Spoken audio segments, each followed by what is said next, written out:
سید نعمت اللہ قادری صاحب کو مبارکباد دیتا ہوں کہ الحمدللہ پچھلے 35 سال سے مدرسہ عربیہ انوار العلوم کو وہ بڑی کامیابی کے ساتھ بھوانی نگر میں اس علاقے میں چلا رہے ہیں، اور میں اندازہ کر سکتا ہوں، آپ لوگ بھی کر سکتے ہیں کہ 35 سال پہلے بھوانی نگر کے اس علاقے میں اس مدرسے کو شروع کرنا اور یہاں پر ایک علم کی شمع کو روشن کرنا، اور آج الحمدللہ آج آپ اور ہم دیکھ رہے ہیں کہ الحمدللہ 17 طلباء یہاں سے حفاظ بن کر نکلے ہیں، ان کی آج دستار بندی بھی کی گئی۔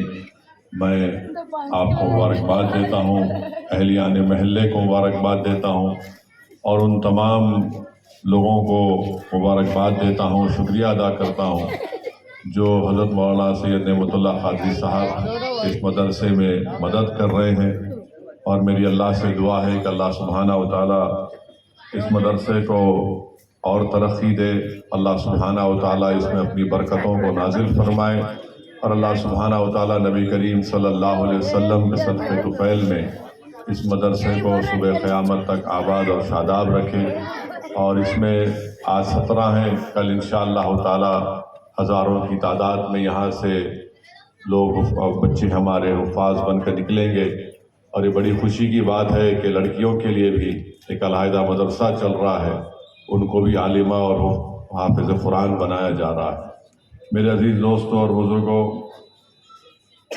اشاعت علوم جامعہ نظامیہ کے زیر اہتمام ایک شائع کردہ کتاب ہے جس کا نام مکارم الحافظہ ہے، جس میں ذخائر الاخبار کے حوالے سے لکھا ہے کہ اللہ تعالیٰ نے زمین و آسمان کو پیدا کرنے سے پہلے ازل میں ایک سرخ عقیق سے قندیل کو پیدا کیا، اور اس سرخ عقیق کے قندیل میں اللہ سبحانہ و تعالیٰ نے رسول اللہ صلی اللہ علیہ وسلم، محمد مصطفیٰ صلی اللہ علیہ وسلم کے نور کو اسی شکل میں رکھا جس شکل کو اللہ سبحانہ و تعالیٰ رسول اللہ صلی اللہ علیہ وسلم کو زمین پر بھیجا تھا۔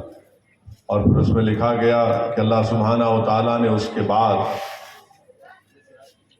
روحوں کو پیدا کیا، حضرت آدم علیہ السلام سے لے کر صبح قیامت تک جتنے لوگ اس دنیا میں آئیں گے، اور پھر کئی ہزاروں سال وہ روحیں اللہ کی تسبیح کرتی رہیں، اور اس کے بعد اللہ سبحانہ و تعالیٰ نے ان روحوں کو حکم دیا کہ وہ نور محمد صلی اللہ علیہ وسلم کی طرف دیکھیں۔ اس کتاب میں لکھا گیا کہ جس نے رسول اللہ صلی اللہ علیہ وسلم کے نور مبارک کے چہرے کو دیکھا وہ بادشاہ بن گیا، جس نے نور محمد صلی اللہ علیہ وسلم کے خلق کو دیکھا وہ عالم دین بن گیا، جس نے نور محمد صلی اللہ علیہ وسلم کی آنکھوں کو دیکھا وہ حافظ قرآن بن گیا۔ تو آپ اندازہ لگائیے کہ یہ تمام حفاظ جو آج حافظ قرآن بن کر نکل رہے ہیں، انہوں نے عالم ارواح میں رسول اللہ صلی اللہ علیہ وسلم کے نور مبارک کو، ان کی آنکھوں کو دیکھا۔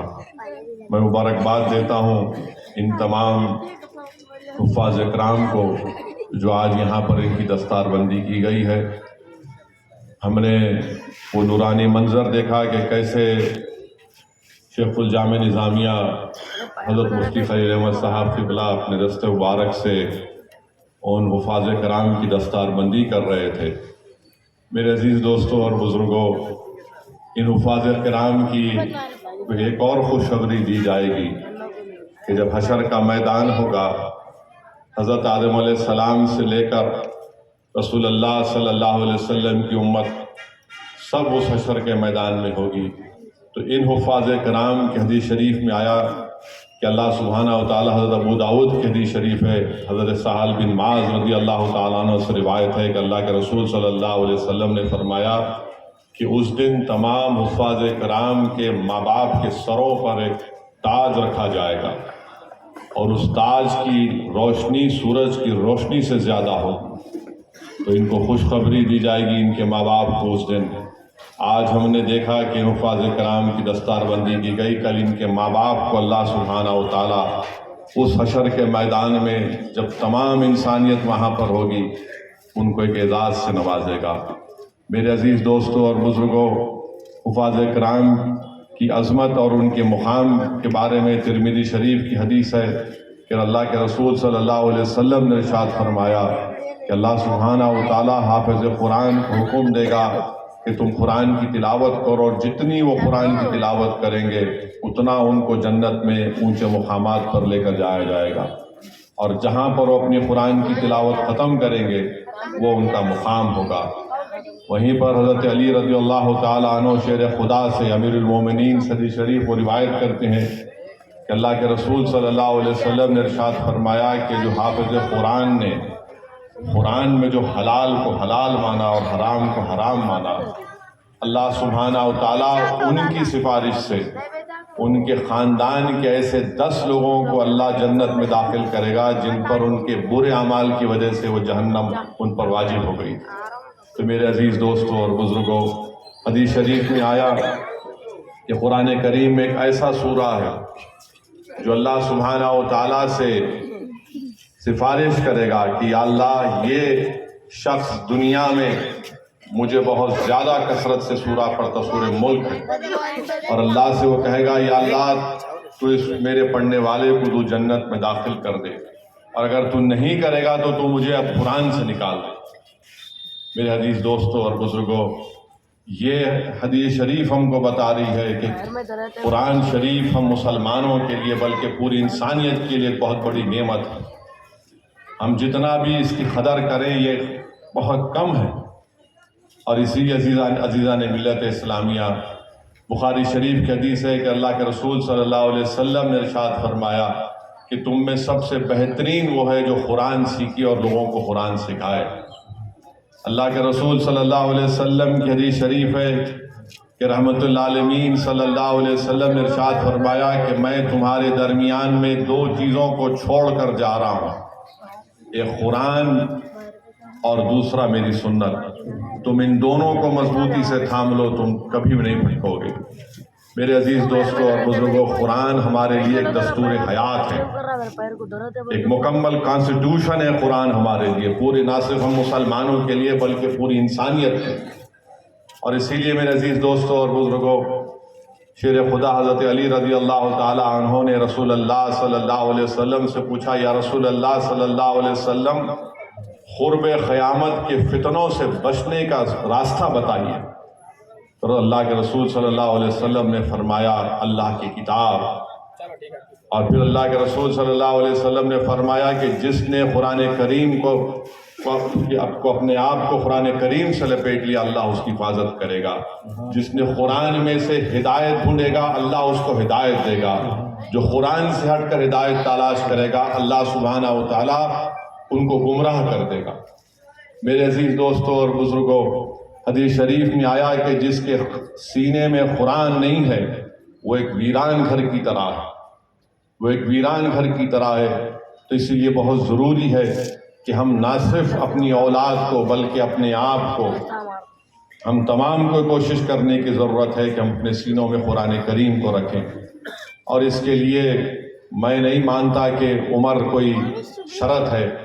ابھی میں 2 دن پہلے اخبار میں پڑھ رہا تھا کہ ایک صاحب 75 سال کی عمر میں ہندی میں PhD کی ڈگری حاصل کی ہے۔ جب ایک 75 سال کا شخص ہندی میں PhD کی ڈگری حاصل کر سکتا ہے تو یقیناً ایک 60-65 سال کا مسلمان اگر اس عمر میں بھی قرآن شریف کی تلاوت شروع کرے اور حفظ شروع کرے تو اللہ نے زندگی دی تو یقیناً وہ اس کا حفظ بھی مکمل کر سکتے ہیں۔ میرے عزیز دوستوں اور بزرگوں، اللہ کے رسول صلی اللہ علیہ وسلم تشریف فرما ہے، ایک صحابی رسول بیٹھے ہیں، حضرت اسرائیل علیہ السلام آ کر رسول اللہ صلی اللہ علیہ وسلم سے کہتے ہیں کہ یا محمد صلی اللہ علیہ وسلم، اللہ نے ہم کو حکم دیا ہے کہ ہم آپ کے صحابی کی روح کو قبض کر لیں۔ اللہ کے رسول صلی اللہ بلکہ حدیث امام راضی رحمۃ اللہ علیہ نے لکھی، تفسیر کبیر میں آپ پڑھ سکتے ہیں، امام راضی لکھتے ہیں تو رسول اللہ صلی اللہ علیہ وسلم نے اپنے صحابی سے ارشاد فرماتے ہیں کہ تمہارا وقت آ چکا ہے، حکم ہو چکا ہے کہ اب تمہاری روح کو قبض کر لیا جائے گا۔ اب ایمان دیکھیے اس صحابی رسول صلی اللہ علیہ وسلم کا، وہ اپنے گھر کو نہیں دوڑتے، یہ نہیں کہتے کہ لاؤ وصیت کر دیتا ہوں، بولتے رسول اللہ صلی اللہ علیہ وسلم میں مطمئن ہوں، آپ مجھے صرف یہ بتا دیجئے کہ میں وہ کون سا ایسا کام کروں جب میں وہ کام کرتا رہوں اور اللہ کے پاس جب پہنچوں تو اللہ مجھے جنت عطا کر دے۔ اللہ کے رسول صلی اللہ علیہ وسلم حکم فرماتے ہیں کہ جاؤ قرآن کریم کو لے کر آؤ، تم قرآن کو پڑھو، میں تم کو قرآن کو پڑھاتا ہوں، تاکہ اسی حالت میں جب تمہاری روح قبض کی جائے گی تو رب کریم تم کو جنت میں داخل کر دے۔ میرے عزیز دوستوں اور بزرگوں، یہ اللہ کا کلام ہے، یہ اللہ کا کلام ہے، یہ معجزہ ہے اللہ کے رسول صلی اللہ علیہ وسلم کا۔ اللہ سبحانہ و تعالیٰ نے ہر نبی اور رسولوں کو جب بھیجا تو ان کو ایک معجزے دے کر بھیجا، اور وہ اس زمانے میں جب آئے، مثال کے طور پر علماء اکرام نے لکھا کہ حضرت داؤد علیہ السلام جس زمانے میں آئے اس زمانے میں لوگ لوہے کو پگھلاتے تھے، تو اللہ سبحانہ و تعالیٰ نے حضرت داؤد علیہ السلام کو معجزہ یہ دیا کہ وہ لوہے کو جب آپ اپنے ہاتھ میں لیتے تو لوہا پگھل جاتا۔ اللہ سبحانہ و تعالیٰ نے جس زمانے میں حضرت موسیٰ علیہ السلام کو بھیجا اس زمانے میں جادو بہت عام تھا۔ اللہ سبحانہ و تعالیٰ نے حضرت موسیٰ علیہ السلام کو عصائے موسیٰ دیا، جب اس عصے کو زمین پر ڈالتے تو جادوگروں کا جادو اس کے سامنے ختم ہو جاتا۔ اللہ سبحانہ و تعالیٰ نے جس زمانے میں حضرت صالح علیہ السلام کو بھیجا اس زمانے میں ان کی قوم پہاڑوں کو کاٹ کر بناتی تھی، تو اللہ نے پہاڑ میں سے اونٹنی کو نکالا۔ جس زمانے میں حضرت عیسیٰ علیہ السلام تشریف لائے وہ زمانہ فن طب کا تھا، مگر 3 لوگوں کا علاج نہیں ہوتا تھا، نابیناؤں کا، اور دوسرے جن کو کولڈ کی بیماری ہو جاتی، اور تیسرے جو مردہ ہوتے تھے زندہ نہیں کرتے۔ تو اللہ نے حضرت عیسیٰ علیہ السلام کو معجزے دیے، جب وہ اپنا ہاتھ مادرزاد اندھے کی آنکھ پر رکھتے تو اس کی آنکھوں میں بینائی آ جاتی، جب وہ کسی کولڈ کی بیماری کے مریض پر ہاتھ رکھتے تو اس کو شفا ہو جاتی، اور مردے کو کہتے خم بسم اللہ اور وہ زندہ ہو جاتا۔ جس زمانے میں محمد صلی اللہ علیہ وسلم، نبی کریم محمد صلی اللہ علیہ وسلم آئے، وہ زمانہ فصاحت اور بلاغت کا زمانہ تھا۔ عربوں کو بڑا غرور زام تھا اپنی زبان پر، تو اللہ نے قرآن کریم کو نازل کیا۔ میرے عزیز دوستوں اور بزرگوں، علماء کرام نے یہ بتایا کہ جتنے معجزات اللہ نے اپنے انبیاء اور رسولوں کو دیے وہ وقتیہ تھے، ہو گئے اور ختم ہو گئے، اور جتنے کتابیں اللہ نے اپنے رسولوں کو دی، کسی کتاب کی حفاظت کا ذمہ اللہ نے نہیں لیا۔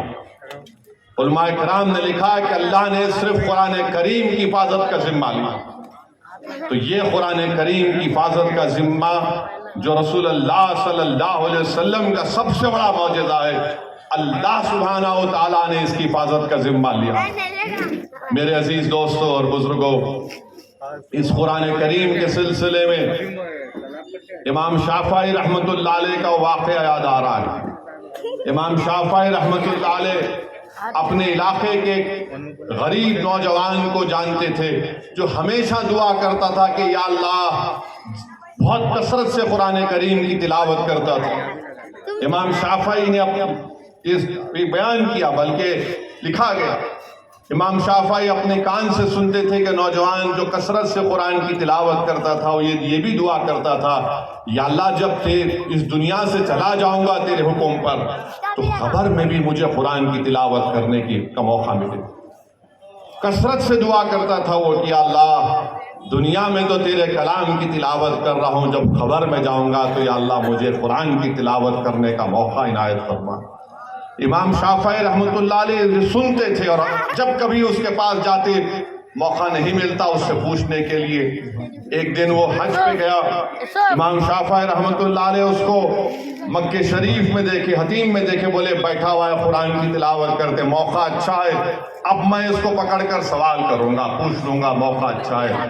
جیسے امام شافعی رحمۃ اللہ علیہ اس کے قریب گئے، اس نے امام شافعی رحمۃ اللہ علیہ کے کچھ بولنے سے پہلے کہتا ہے کہ السلام علیکم، میں آپ ہی کی تلاش کر رہا تھا، میں آپ ہی کی تلاش کر رہا تھا۔ اور وہ نوجوان کہتا ہے کہ اے امام، اپنے جیب سے چند پیسے نکال کر کہتا ہے اس کو رکھیے، ظہر کی نماز کے بعد میرا انتقال ہو جائے گا، میری تدفین اور کفن کا انتظام آپ کر دینا۔ امام شافعی کچھ بول ہی نہیں سکے، اور ظہر کی نماز امام شافعی بازو پڑے، وہ پوری نماز، فرض نماز، سنت نماز، نفل نماز ہو گئی۔ اس کے بعد امام شافعی نے کیا دیکھا کہ وہ شخص زمین پر پڑا ہے، اور امام شافعی رحمۃ اللہ علیہ اپنے کان سے اس کے زبان سے کلمہ نکل رہا تھا، اس کی آواز کو سنے تو خیر لے جا کر اس نوجوان کی تدفین ہو گئی۔ کئی سالوں کے بعد پھر امام شافعی مکے کو آئے، اور جنت و مالا میں پھر ایک کسی صاحب کی تدفین تھی، وہاں پر امام شافعی رحمۃ اللہ علیہ گئے، اور امام شافعی کے دل میں یہ خیال تھا کہ آخر وہ قبر میں کیسے قرآن پڑھتا ہوں۔ تو جو شخص جس کے تدفین میں امام شافعی رحمۃ اللہ علیہ آئے تھے، جب اس کی تدفین کو گئے تو لوگوں نے پکار کر کہا کہ جس جنازے کو ہم لے کر آئے اس قبر کی دیوار گر گئی اور بازو کی خبر کھل گئی۔ امام شافعی رحمۃ اللہ علیہ بولے کہ آپ امام ہیں، اب اس کا مسئلہ آپ بتائیے۔ اور امام شافعی رحمۃ اللہ علیہ اس کی خبر کے پاس، جو دوسری خبر کی دیوار گر گئی تھی، اس کے پاس گئے، اور جب جھانکے تو دیکھا کہ وہی نوجوان قرآن کی تلاوت کر رہا ہے اپنی خبر میں۔ تو اس نے کہا امام شافعی یہ کوئی حادثاتی واقعہ نہیں ہے، اللہ آپ کو بتا رہا ہے، آپ کی نے دعا کی تھی تو دیکھ لو میں خبر میں قرآن شریف پڑھ رہا ہوں۔ اور وہ کہتا ہے کہ جلدی میری خبر کو بند کر دیجیے۔ میرے عزیز دوستوں اور بزرگوں، یہ قرآن کریم سے محبت، یہ قرآن کریم سے، اللہ کے کلام سے محبت۔ ایک شخص نے، امام شافعی کا واقعہ، ایک شخص اس کو ضعیفی میں اولاد ہوئی، بیٹی ہوئی، تو وہ خوشی کے عالم میں کہا کہ میں اپنی بیٹی کو دونوں دنیا، دین و دنیا کی دولت اس کو دے دوں گا۔ قسم کھا لیا۔ اب جیسا وقت بڑھتا گیا وہ پریشان ہو گیا کہ میری حیثیت اور میں دونوں دنیا کی دولت دوں گا اپنی بیٹی کو۔ علماء کے پاس گیا، کسی کے پاس جواب نہیں تھا، اس نے قسم کھا لی تھی۔ آج کی قسم کی طرح نہیں، سیاست دانوں کے، اور آپ کی قسم وہ قسم ہوتی تھی۔ تو امام شافعی کے پاس گیا رحمۃ اللہ علیہ کے پاس، نے کہا تیرا آسان مسئلہ کرتا ہے، آسان سہل مسئلہ ہے۔ بولے کیسے؟ تیری بیٹی کو قرآن پڑھا، تیری بیٹی کو قرآن پڑھا، اور جو اپنے گھر سے ودا ہوگی تو اس کے بغل میں قرآن رکھ دے، دونوں جہاں کی دولت اس کو مل جائے گی، تیری قسم بھی پوری ہو جائے گی۔ میرے عزیز دوستوں اور بزرگوں، امام شافعی رحمۃ اللہ علیہ کتاب لکھے، 70 مرتبہ اپنے شاگردوں سے کہا ذرا اس کو صحیح کرو، غلطی دیکھو، بہت 70 کیا بہت زیادہ۔ آخر امام شافعی بولے کہ اس کتاب کی ضرورت نہیں جب اللہ کا کلام ہے۔ جنید بغدادی، صوفیہ اکرام میں ان کا بہت بڑا مقام جنید بغدادی کا، جنہوں نے یہ بتایا دنیا کو کہ صوفی کون ہے۔ جنید بغدادی نے کہا تھا کہ صوفی وہی ہے جو دنیا میں مر گیا اور صرف اللہ کے لیے زندہ تھا۔ اس جنید بغدادی رحمت اللہ علیہ نے اپنے ایک شاگرد کو اپنے ایک مرید کو بلایا، سبحان اللہ، اپنے ایک مرید کو بلایا اور کہا کہ میں تم کو ایک ذمہ داری دے رہا ہوں، یہ ایک بکسا ہے، اس کو لے جا کر دریائے دجلہ میں اس کو بہا دینا اور کھول کر نہیں دیکھنا اس کو۔ تو ان کا مرید گیا، جیسا اس کو پانی میں چھوڑا تو پانی راستہ کھول دیا، اور وہ آرام سے وہ بکسا گیا اور پانی کے نیچے چلا گیا۔ وہ پریشان ہو گیا کہ طوفان ہے، موجیں اٹھ رہی ہیں اور پانی راستہ دے رہا ہے اس ڈبے کے لیے۔ اپنے شیخ کے پاس، اپنے پیر مرشد کے پاس آ کر کہا کہ حضرت اس طرح آپ کی کیفیت ہے، کچھ تو بتا دیجئے کیا ہے یہ؟ آخر اس چیز، اس ڈبے میں، بکسے میں کیا تھا؟ تو جنید بغدادی نے کہا کہ میں نے 12 سال صوفیوں کے اسرار اور رموزات پر ایک کتاب لکھی، 12 سال تک۔ پھر 12 سال میں نے اس میں غلطیاں تھی اس کو صحیح کیا، اور 12 سال میں یہ سوچا کہ اس کتاب کو عوام تک دوں یا نہ دوں۔ بعد میں نے یہ سوچا کہ جو اللہ کا کلام قرآن کریم ہے، جنید کی کتاب کو انسانیت کی ضرورت نہیں ہے، اس لیے میں نے 36 سال کی محنت کو پانی میں چھوڑ دیا، کیونکہ قرآن کریم، یہ جنید بغدادی کی محبت قرآن کریم سے۔ میرے عزیز دوستوں اور بزرگوں، پھر ہم یہ نہیں بھول سکتے امام احمد بن حنبل رحمۃ اللہ علیہ کی وہ عظیم قربانی۔ اس زمانے میں خلیفہ بولیے جو بھی بادشاہ تھا، معتصم باللہ تھا، معتزلائی ایک طبقہ ابھرا تھا اس زمانے میں، فتنہ تھا، جو یہ کہتے تھے کہ قرآن اللہ کا کلام نہیں ہے، مخلوق ہے۔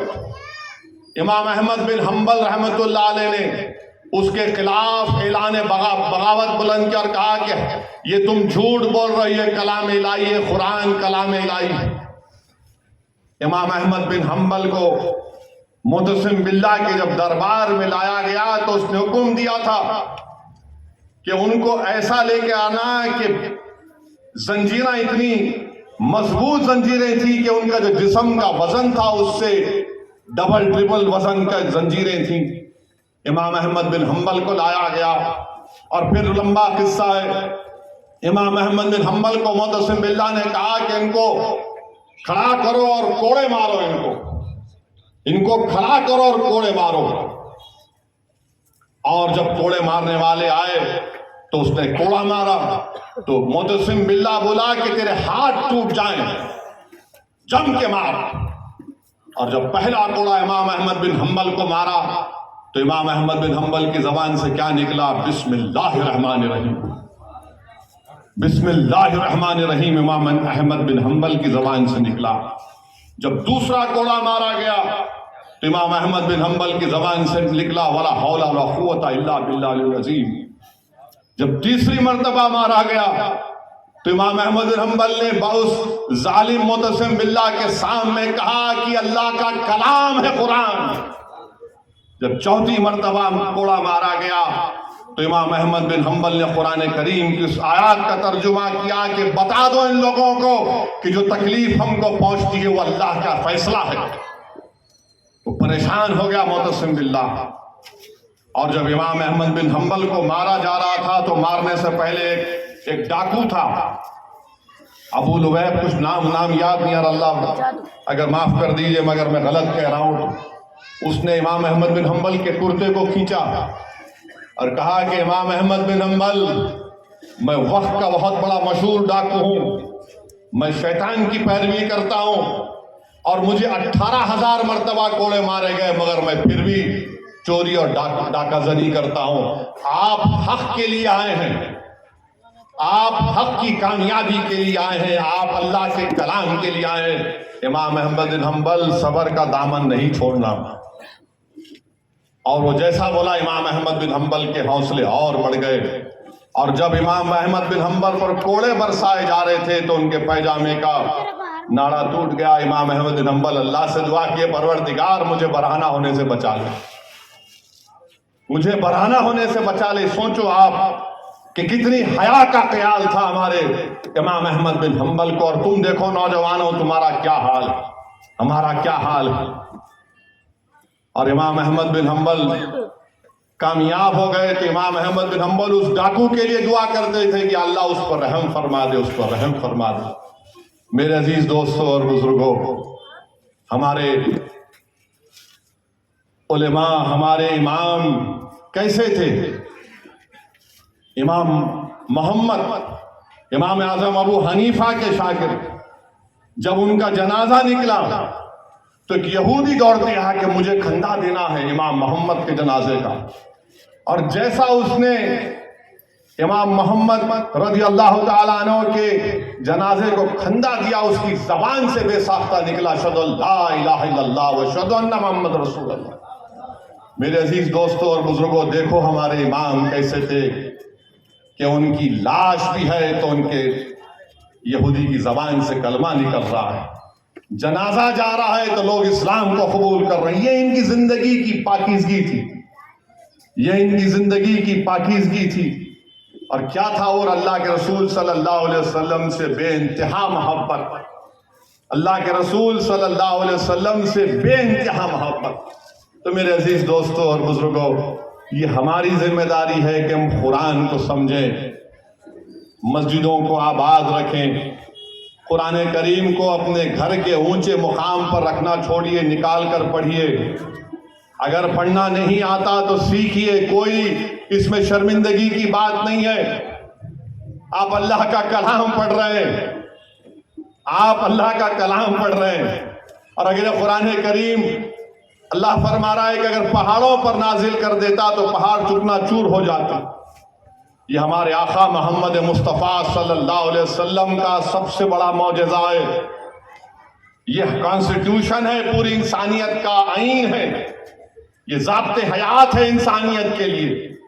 اگر ہم قرآن کریم کو پڑھیں گے اور کیسے سمجھیں گے؟ جب ہم علماء اکرام کے ختموں کے پاس بیٹھیں گے تو قرآن کریم اور رسول اللہ صلی اللہ علیہ وسلم کی سنت سمجھ میں آئے گی۔ مگر آج کل ہر آدمی فون پر، گوگل پر پڑھ کر اپنے آپ کو حضرت گوگل کا شاگرد بنا کر انسانیت کو بھٹکانے کی کوشش کر رہا ہے۔ ایسے انٹرنیٹ کے مولاناؤں سے دور رہیے، مدرسے کے مولاناؤں کے پاس جائیے۔ جو مدرسے کے مولانا ہیں، انٹرنیٹ کا مولانا جو ہے وہ خالی برتن بہت پکارتا نا، وہی حال ہے ان کا۔ تو علماؤں کے خدموں میں بیٹھیے، قرآن کو سمجھیے، قرآن کو پڑھیے، اور پھر اس کا فائدہ بھی ہوگا، دین دنیا میں اس کا فائدہ ہوگا۔ میرے عزیز دوستوں اور بزرگوں، فاروق اعظم کا وہ مشہور واقعہ کہ فاروق اعظم نے جب قرآن کی آیات پڑھی کہ سب کے اعمال کا حساب کیا جائے گا تو بے ہوش ہو گئے فاروق اعظم۔ فاروق اعظم کا مشہور واقعہ کہ راستے میں ہے اور کسی گھر سے ایک آواز آئی کہ اللہ کا عذاب سب پر پہنچے گا، تو کئی مہینوں تک فاروق اعظم بیمار رہے۔ لوگوں کو وجہ معلوم نہیں تھی کیوں بیمار پڑ گئے، کیا وجہ ہے بیمار پڑنے کی۔ یہ ان کی قرآن کریم سے محبت تھی۔ میرے عزیز دوستوں اور بزرگوں، میری آپ تمام سے، ہم تمام سے، بلکہ میں اپنے آپ کو بھی مخاطب ہو کر کہہ رہا ہوں کہ ہم کو اپنی زندگیوں میں ایک انقلاب کو برپا کرنا ہے۔ اللہ کرے کہ اس طرح کے جلسے پورے دنیا میں منعقد کیے جائیں 31 دسمبر کے دن۔ یہ جو خرافات، یہ جو برائیاں ہم دیکھتے ہیں، ہم کو کہاں لے کر جا رہے ہیں؟ ہم کو ایسی جگہ پر لے کر جا رہے ہیں جہاں سے واپس آنا بہت مشکل ہو جائے گا۔ یہ ہم کو اللہ اس کے رسول سے دور کر رہے ہیں، یہ ہماری تہذیب کو قتل کر رہے ہیں، یہ حیا کو قتل کر رہے ہیں، یہ ہم کو انسان نہیں جانور بنا رہے ہیں۔ اس طرح کے رواجات اور تہذیب جو چیزیں نام پر کی جا رہی ہیں، مغرب کی دنیا میں آج کوئی روحانیت باقی نہیں ہے۔ مجھے پڑھنے کا موقع ملا، وہاں پر 5 سال رہنے کا موقع ملا، میں بتا رہا ہوں آپ کو، ان کے پاس اب کوئی اچھے برے کی تمیز نہیں رہی۔ یقیناً ٹیکنالوجی کی بنیاد پر بہت ترقی کر گئے، مگر ان میں اچھے اور برے کی تمیز نہیں رہی۔ ان میں تمیز یہ نہیں رہی کہ اندھیرا کیا ہے اور روشنی کیا ہے۔ مگر میرے عزیز دوستوں اور بزرگوں، ابھی بھی ہمارے وطن عزیز میں، ہمارے اس محلے میں اچھے اور برے کی تمیز ہے، روحانیت ہے۔ اگر ہم ان تمام خرافات اور ان گناہوں کے راستے پر جائیں گے تو پھر ہم اپنی نسل کو کیا چھوڑ کر جائیں گے؟ اگر کوئی 10 سال کا بیٹا اپنے باپ کو دیکھے گا کہ کوئی مشہور گانے پر ناچ رہا ہے تو بیٹا بولے گا باپ ناچا تو میں تو اس سے بڑھ کے ناچوں گا۔ اگر کوئی بیٹی اپنی ماں کو دیکھے گی تو بیٹی یہی سمجھے گی کہ ہاں جب ماں کر سکتی ہے تو میں اس سے بہتر کروں گی۔ اسی لیے ہم دیکھ رہے ہیں کہ قتل و غارت گیری ہو رہی ہے، اسی لیے ہم دیکھ رہے ہیں کہ ڈرگز کا مسئلہ ایک بہت بڑا مسئلہ بن چکا ہے، اسی لیے ہم دیکھ رہے ہیں کہ ہم چور اور ایماندار میں فرق محسوس نہیں کر رہے ہیں، ہم سچائی اور جھوٹ میں فرق محسوس نہیں کر رہے ہیں، ہم حق اور باطل کی تمیز کو بھول چکے ہیں۔ کیوں؟ کیونکہ ہم یہ تمام گناہوں میں، خرافات میں یہ کیسے پیدا ہوئی ہیں؟ یہ اچانک نہیں پیدا ہوتی میرے بھائی۔ جسم میں اگر کوئی بیماری پیدا ہوتی ہے تو تھوڑا کر کے آخر میں آپ کو ایسا بیمار کرتی ہے کہ آپ پھر اپنے بستر سے بھی نہیں اٹھ سکتے۔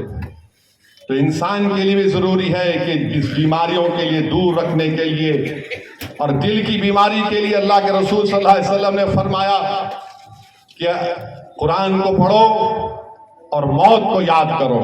اور یاد رکھیے آپ، ہم تمام قبرستان کو جاتے ہیں، اپنے باپ، اپنی ماں، اپنے بھائی، اپنے دوست احباب کو دفن کرتے ہیں، مگر کسی کے دل میں، بہت کم لوگوں کے دل میں خیال پیدا ہوتا ہے کہ میں بھی آنے والا ہوں یہاں پر، میں بھی آنے والا ہوں ایک دن یہاں پر.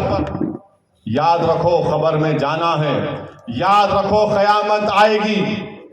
قرآن میں اللہ نے فرما دیا کہ قیامت ایسی آئے گی کہ معصوم بچے جو ہوں گے، قیامت جب آئے گی تو وہ بوڑھے ہو جائیں گے. جب قیامت آئے گی تو معصوم بچے بوڑھے ہو جائیں گے. جب قیامت آئے گی تو بڑے بڑے پہاڑ روئی کی طرح اللہ اڑا دے گا، آسمان کو گرا دے گا. یاد رکھو قبروں سے اٹھنا پڑے گا، اللہ اٹھائے گا ہم کو قبروں سے، حساب کتاب ہوگا، اور رسول اللہ صلی اللہ علیہ وسلم کی شفاعت انشاءاللہ تعالی ہم تمام کو نصیب ہو. اور یاد رکھیے قرآن کریم کا جب ذکر ہے تو قرآن کریم میں اللہ فرما رہا ہے، شاید سورہ مزمل ہے، جس میں بتایا گیا، علماء کرام نے اس کا ترجمہ کیا کہ جنت کے لوگ جہنمیوں سے پوچھیں گے کہ تم کیوں جہنم میں تم کو ڈالا گیا؟ تو وہ کہیں گے کہ ہم نماز نہیں پڑھتے تھے، ہم نماز نہیں پڑھتے تھے، ہم بھوکوں کو کھانا نہیں کھلاتے تھے، اور ہم قیامت کا انکار کرتے تھے.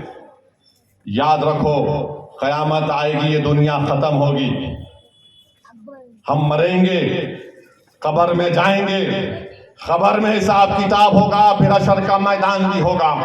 اس لیے ضروری ہے میرے بھائی کہ ہم قرآن کریم کو پڑھیں، ان برائیوں کے راستوں کو چھوڑیں. یہ قتل و غارت گری جو آج ہمارے شہر میں ہو رہی ہے اس کا خاتمہ کریں. یہ جو ڈرگز کی وجہ سے نوجوان اپنے آپ کو برباد نہیں کر رہے ہیں بلکہ پوری نسل کو برباد کر رہے ہیں. یاد رکھو نوجوانوں، اگر تم شراب اور ڈرگز کے قتل و غارت گری میں گینگ وار، ارے نوجوانوں سے پوچھو آپ، بچوں سے 19-20 سال کے، تمہارا ہیرو کون ہے؟ تو بولیں گے وہ گینگ والے اتنے قتل کرے، وہ بڑے اچھے پاورفل ہیں. کیا ہو گیا تم لوگوں کو؟ تم ہمارا مستقبل ہو نوجوانوں، اگر تم گر جاؤ گے تو پھر کیا مستقبل ہوگا ہمارا؟ کیا مستقبل ہوگا مسلمانوں کا؟ اور میرے عزیز دوستوں اور بزرگوں، قرآن کریم کا ایک اور واقعہ شہر حیدرآباد میں ہوا تھا. مرحوم قائد سالار ملت نے مکہ مسجد میں جمعۃ الوداع کے دن میرے قائد سالار ملت سلطان صلاح الدین اویسی نے اپنے سر پر قرآن اٹھا کر قسم کھا کر کہا تھا کہ یا اللہ، جو لوگ مجھ پر الزام لگا رہے ہیں، اگر میں جھوٹ اس الزام میں ملوث ہوں تو اللہ تو مجھے اور میری آل اولاد کو برباد کر دے. اور اگر وہ لوگ جھوٹ بول رہے ہیں یا اللہ تو اس شخص کا نام لیا قائد نے اور کہا کہ اللہ اس شخص کو اور اس کی اولاد کو اللہ تو تباہ و تاراج کر دے. دنیا نے دیکھ لیا کہ قائد سچا تھا، الزام لگانے والے جھوٹے تھے. اس لیے قرآن کا کرم اور فضل ہے کہ ہر الیکشن میں ان کو ہار ہوتی ہے، ہر الیکشن میں ان کو ہار ہوتی ہے. کیوں ہوتی ہے؟ کیونکہ سالار نے قرآن کریم کو اپنے سر پر اٹھا کر قسم کھا کر کہا تھا. میرے عزیز دوستوں اور بزرگوں، پہچانو اپنے دوست اور ہمدرد کو، پہچانو کون تمہارے گھروں کی دیوار کو گرانا چاہتا ہے، پہچانو ان لوگوں کو جو تمہارے گھروں کی دیوار اور بنیادوں کو مضبوط کرنا چاہتا ہے، کون گھروں میں نفاق پیدا کرنا چاہتا ہے اور کون دلوں کو ملانا چاہتا ہے. پہچانو ان لوگوں کو جو تمہارا ہمدرد ہے، تمہارا رہبر ہے. اگر تم نہیں پہچانو گے تو پھر نفاق کی کیفیت انتشار میں جب تبدیل ہو جائے گی تو نقصان کس کا ہوگا؟ یہ آپ کو ہم کو طے کرنا ہے. تم کا صدرالدین اویسی پسند نہیں ہے، بازو رکھو تھوڑی دیر کے لیے، میں نہیں زندہ رہنے والا ہوں. 35 سال سے مدرسہ سید مولانا نعمت اللہ قادری صاحب چلا رہے ہیں. کہ مدرسہ نہیں رہے گا مولانا کے جانے کے بعد؟ رہے گا انشاءاللہ تعالی. کہ مفتی خلیل احمد کے دنیا سے چلے جانے کے بعد جامعہ نظامیہ نہیں رہے گا؟ رہے گا انشاءاللہ تعالی. ہم کو یہ جو ہمارے ادارے ہیں، چاہے مذہبی ہو یا سیاسی ہو، اس کو مضبوط رکھنا ہے.